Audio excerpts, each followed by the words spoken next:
Oh, I'm sick of doing these fucking episodes. I'm gonna quit YouTube. Swear to God. Oh, shit, I'm recording. Okay. Where's the script? Shit. Oh, there it is. Okay. I hate YouTube. I don't want to do this anymore. Here we go. Intro. What's up, everybody? My name is Mechanic Dave, and welcome to another and probably the last episode of Mechanic Dave's Model Cars. I realize that I've been doing these a lot lately, and I really don't care. I enjoy doing them. But, we only have, I think, 6 cars left. And these are all kind of interesting vehicles. These are some unconventional models. Some of them are neat, some of them are ugly. Some are beautiful, some are disgusting. Let's hop right on into it.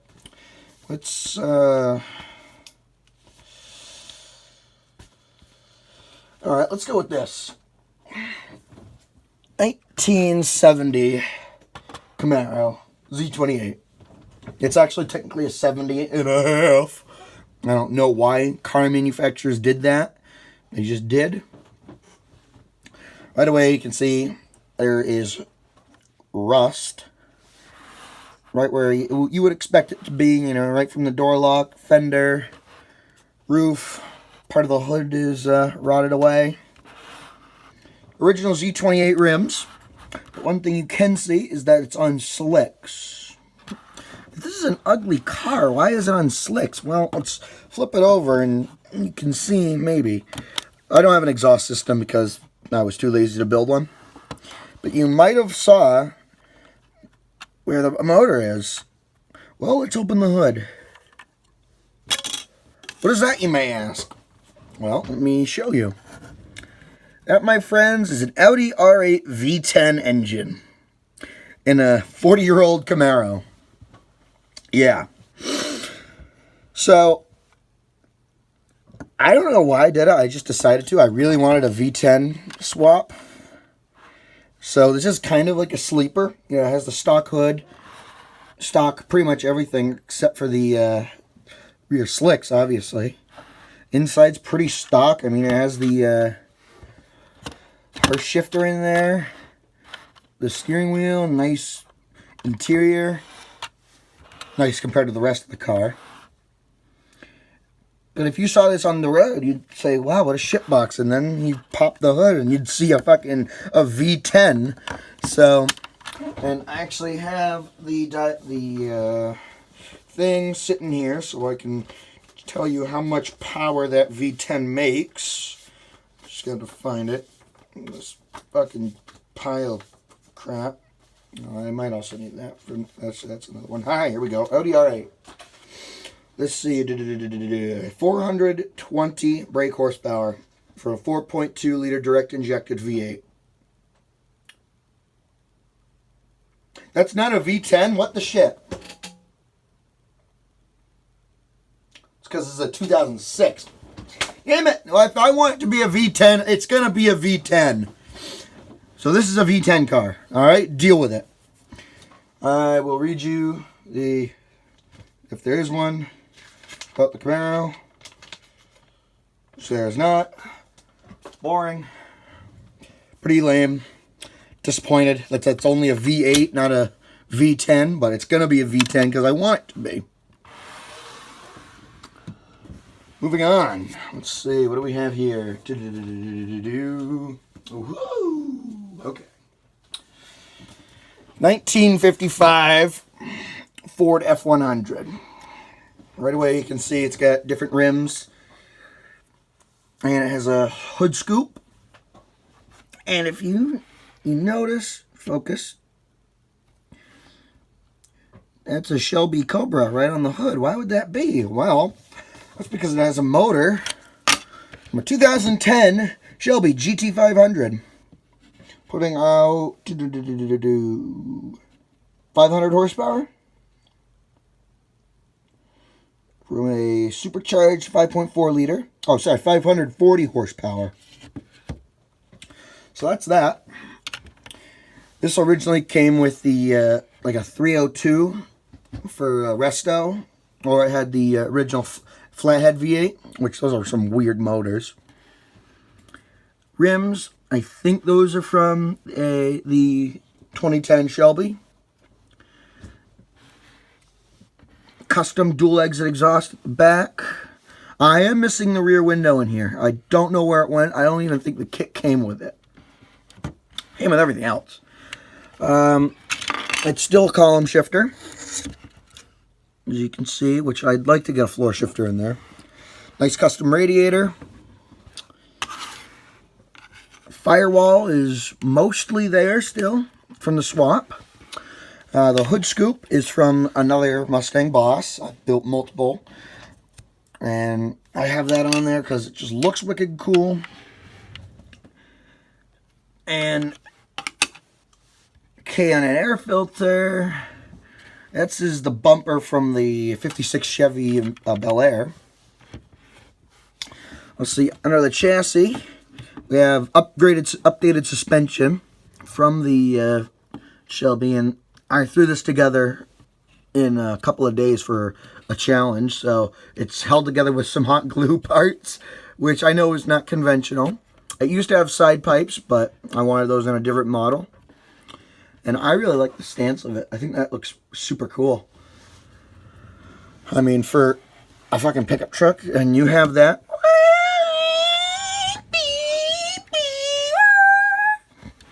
so that's really neat.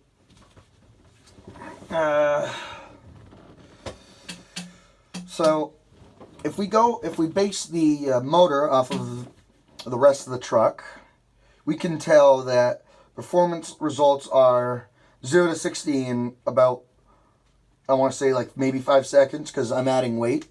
The GT500 was 0 to 60 in 4.5 seconds. So I'm adding half a second on there, just because it's a truck and it's probably heavier. And the quarter mile in 12.6, so we're just going to call that 12 flat. And of course, 540 horse, 428 cubic inch monster motor. But to the bio of the F100, the mid-50s series Ford pickups has attained classic status, at least as far as street riders are concerned. Little did the original designers and engineers know, as they were putting the 55 pickup truck line together, that one day those little workhorses would be customized and painted every creative way imaginable.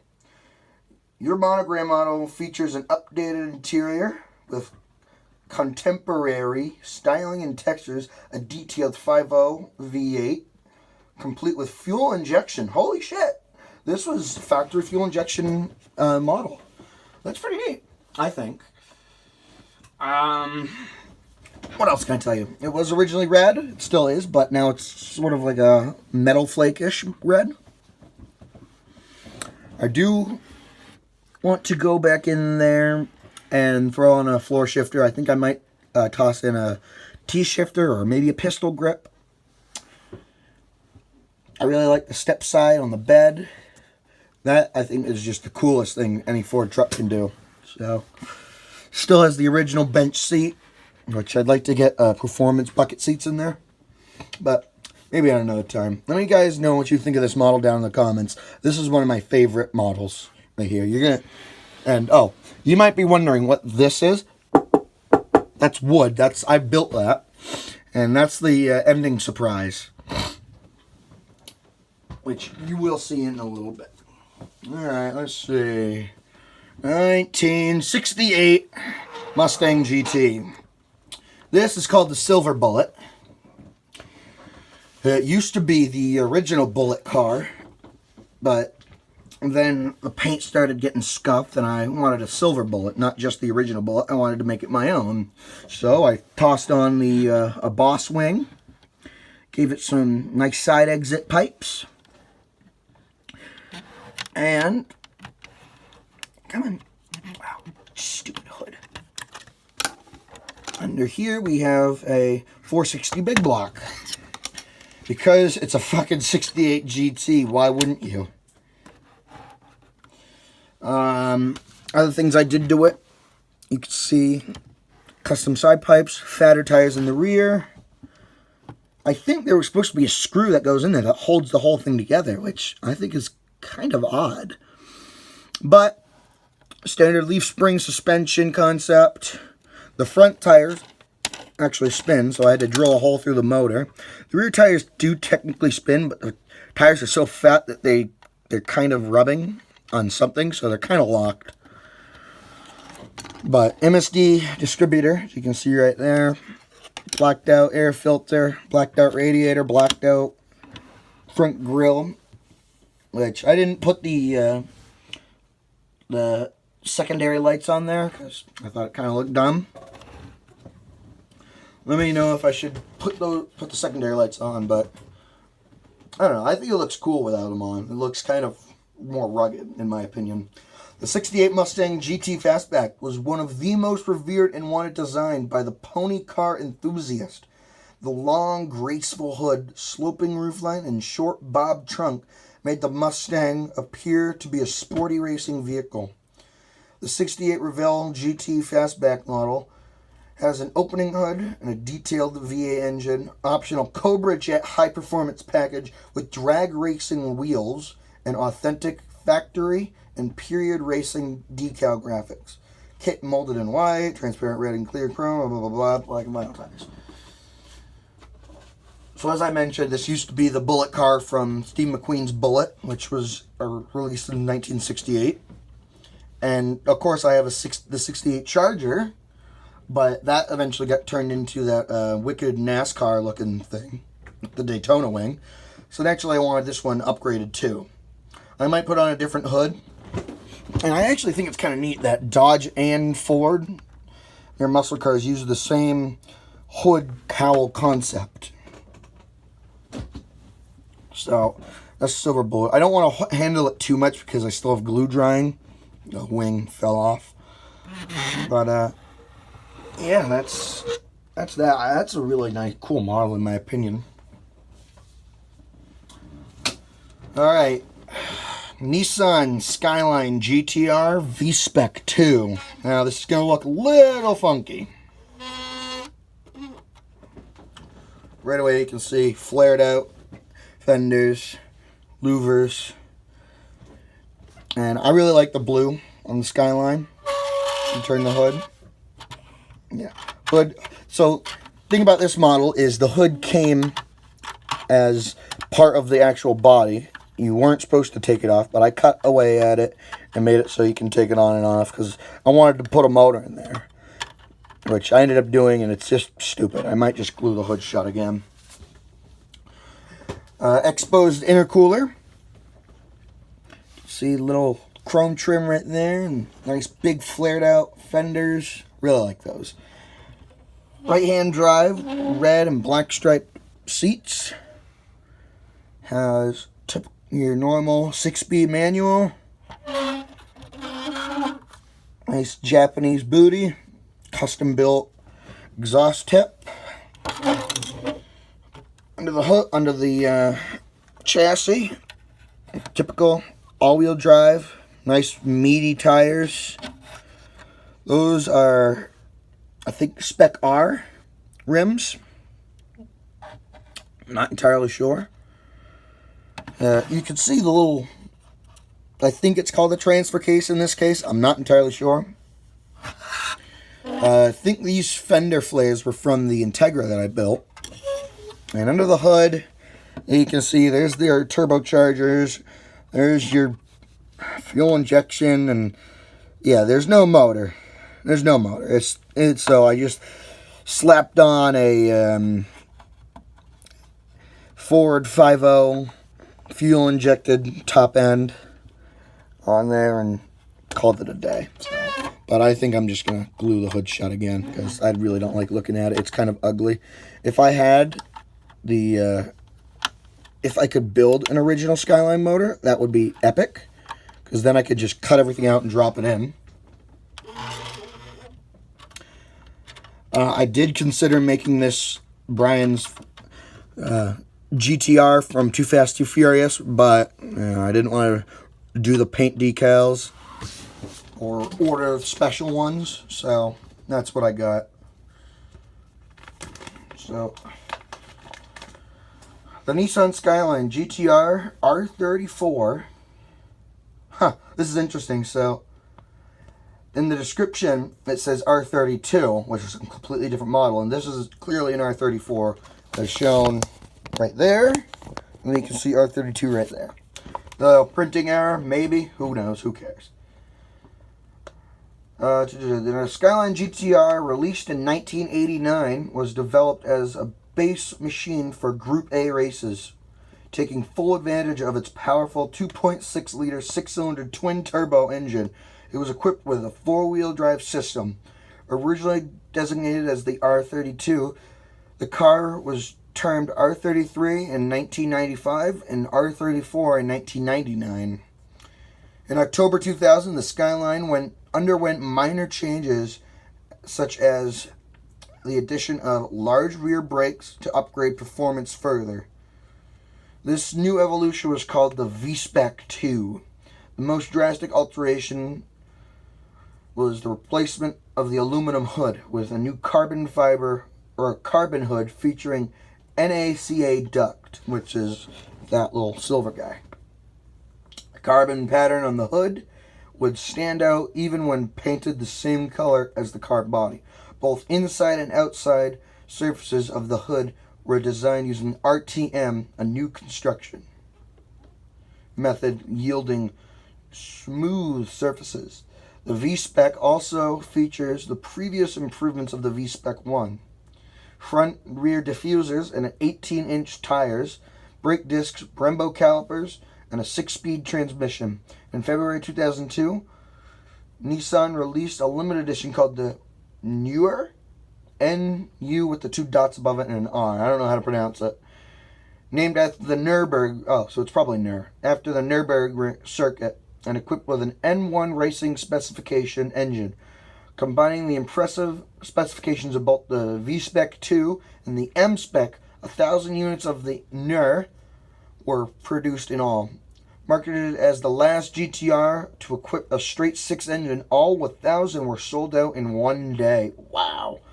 Attesting to its incredible popularity, the 2000 gas regulation forced Nissan to end production of the GTR in August 2002.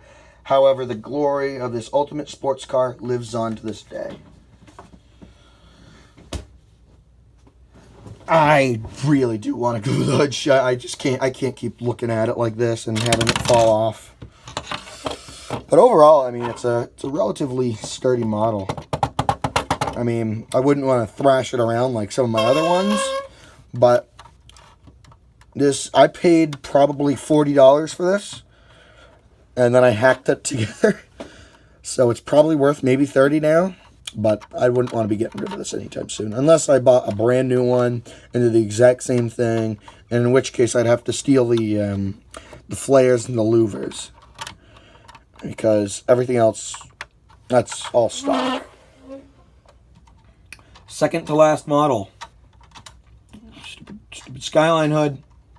Thank you. 1941 Chevy pickup. Now, a couple of things you might see off of this right away is that it is a flatbed. And it's a dually. I have a little roll bar here. Roll bars on the right next to the fenders. Trans cooler. Big trans cooler. Big exhaust stack. We have Chevrolet, I should say, headlight covers on that. Because, you know, I didn't have KC covers. Two-tone. This is actually a factory paint color. It was the black and the brown. Under the hood, we have Cummins 12-valve diesel. Very first diesel model I've ever built. And I actually bought that little motor from a buddy of mine because he was just parting out his model. Under here, you can see it's not really that interesting. Leaf spring suspension, both the front and the back. Works interesting. Drive shaft is actually in there. Dualies. Rims are completely different, but I think they're cool. So it goes old school and then new school. I really wanted a flatbed because I I have the regular bed trucks before, but I've never owned a flatbed or built one. So that wheel turns interesting. So yeah, that's my this is my tow truck / diesel truck. So when Chevy debuted the all-new 1941 model pickup with its famous waterfall grille and detailed design touches throughout, it took truck styling to a whole new level. Under the hood, Chevy's tried and true 216.5 cubic inch stove bolt sported redesigned combustion chambers, 6.5 to 1 compression, and was good for 90 horsepower. Gee, I wish the mini truck had that kind of power.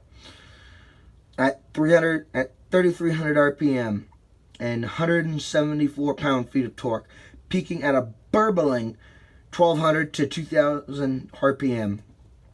Standard half-ton 41 Chevy trucks rode on 116-inch wheelbase chassis with parallel leaf springs and solid front and rear axles with hydraulic accuted drum brakes all around. That's not good. Almost all pickups of this vintage drove like a truck with a harsh ride and very few creature comforts. And the 41 Chevy was no different. But its striking styling and technological advancements earned it an important place in the evolution of the American pickup truck. Really cool. This took me quite a while to build because, and I still haven't perfected it because for some reason the model did not like to glue normally. So it's got this, it's got that where the hood is, which, whatever. But I do have a normal radiator in there. I don't know if you can see it. It's black. So that's the engine radiator and trans cooler or oil cooler, whatever I said the hell it was. I don't know a lot about diesels. The only thing I do know is they don't take spark plugs. They take glow plugs, which I once... True story. So I went out and I was like... Yeah, I'm going to surprise my friend with a new set of plugs for his truck. He had a Dodge Ram 1500 with a Cummins in it. So I go to the auto parts store. I'm like, hey, can I get some spark plugs for 1500 Cummins? Guy looks at me like I had 4 heads. This is before I was Mechanic Dave. And I was like, what? He's like, yeah, they don't make those, or nor have they ever, nor will they ever. So that was embarrassing. But now I know better. All right, now for the moment you've all been waiting for. Let me get the instructions out.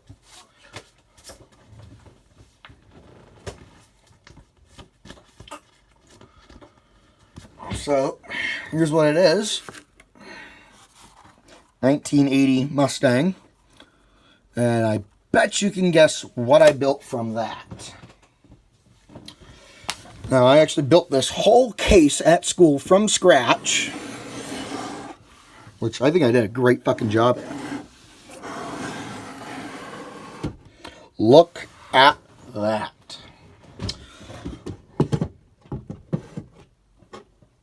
Oh, let's go small first. So, there's a little Hot Wheels car I bought from eBay. That's same year. Well, it's actually a 79, not an 80. But same, pretty much same fucking thing, you know. Put new rims on it, and of course... glued and dry on the rims so they can spin freely. Painted on the spoiler, hood, all that shabam. This is the most intricate thing I've built in a while because it's just so small.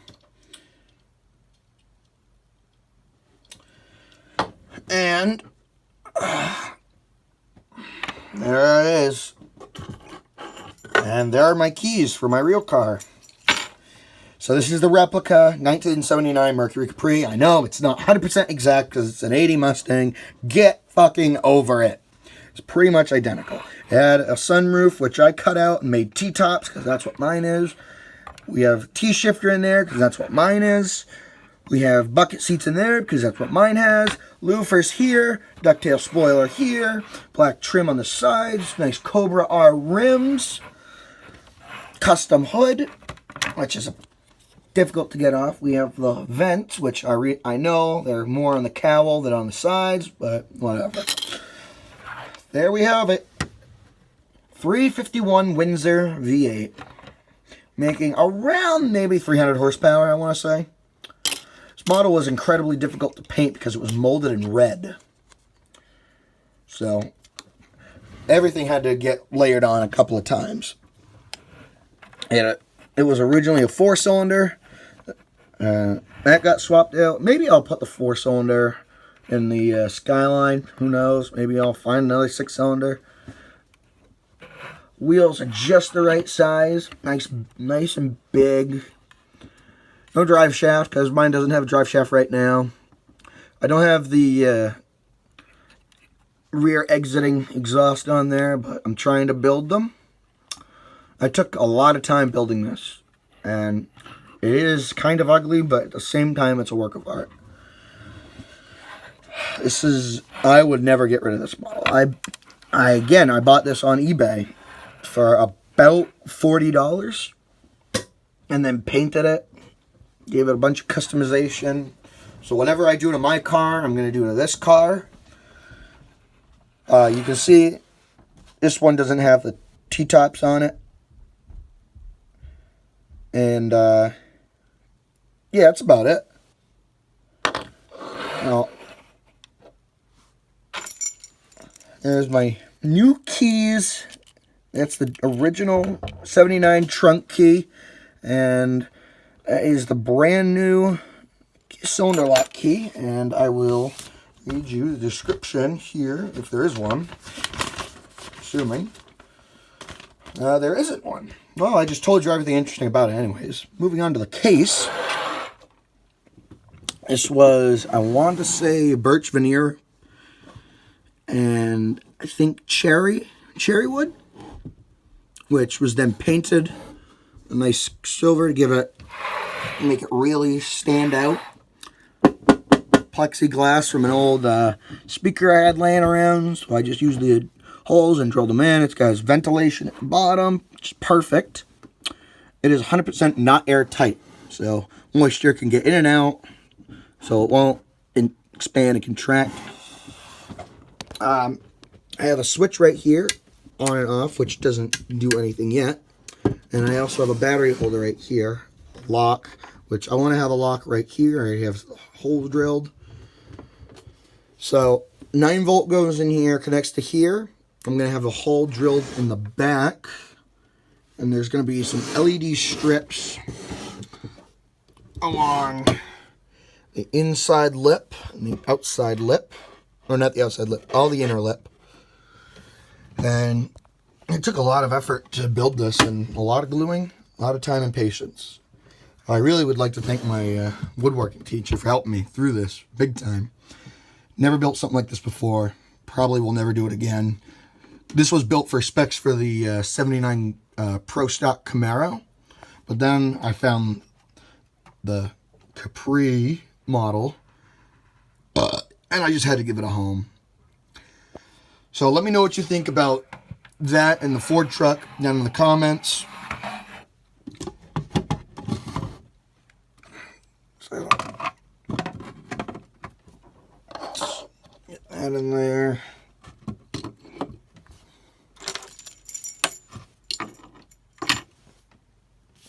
That's Mechanic Dave's keys. Tried and true. I'm going to take it out. That's ugly. That was the little surprise I had. I hope you enjoyed it. Make sure to like and subscribe if you haven't done so already.